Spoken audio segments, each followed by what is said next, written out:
Evan T. Mack here. Y'all seen season 1 of Signs of Love. However, now you get to see the dates. You seen the twists, you seen the turns, you seen the dramas, you seen 10 Zodiacs come and go. But this is the final reveal. Let's go. This is Signs of Love. Date. Tune in for the vibes. Tune in for the experience. Tune in for that dinner. Oh, I like the way your tongue came out. Nick and Ruby, spicy, smooth, and sizzling from start to finish. Levon and NuNu, a little chemistry, a little comedy, just enough messiness to keep things interesting. Are you a jealous person? Yeah.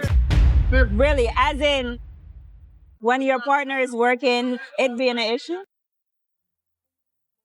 One thing's for sure, you'll be talking about it. Signs of Love, the date premieres Tuesday, March 3rd at 8 p.m. at Signs of Love TV.